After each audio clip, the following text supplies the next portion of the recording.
Hello guys! This is Jovs Power. Naniniwala sa kasabihan na iwasan ng stress para laging fresh. For today's video, maiba naman tutorial tayo today. Tuturuan ko kayo kung paano ko nag-e-edit ng aking thumbnail using Picsart. Okay, kung interesado ka malaman, just keep on watching. Punta tayo ngayon dito sa Picsart. Ayan yung letter P na yan. Click natin yung plus sign and then hanapin mo yung picture na bet mong gawing thumbnail. Sa Picsart guys, maraming ads, so tsaga-tsaga lang. Iyan. And then, punta tayo dito sa fit. Kita niyo yan.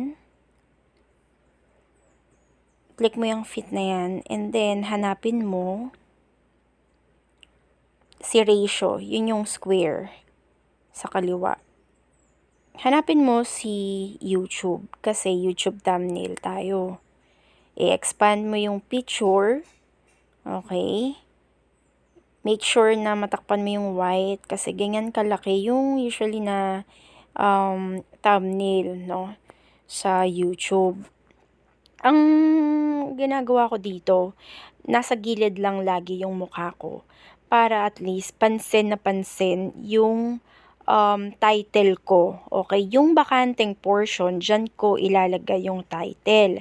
So, sisimplihan lang natin yung title para at least, no, maging catchy siya. Simple lang and mababasa agad ni viewer kung ano ba yung laman ng video mo. So, ilagay ko is how to edit. Okay, i-expand ko siya. Lalakihan ko. Kayo bahala kung gano'n nyo gustong kalaki or kaliit. Ako, ang tekniko nilalakihan ko siya para at least pag nagpunta sa YouTube yung viewer, makikita niya talaga yung thumbnail. Mababasa niya agad yung title. Kasi usually yung viewers, hindi naman sila nagbabasa ng title sa description.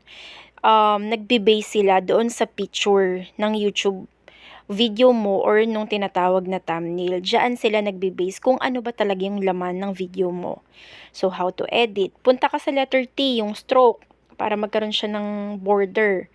And then, yung color na yan yung parang trademark ko, mustard. Nag-download ako ng Picsart sa Google. So, add photo ka lang. Expand mo.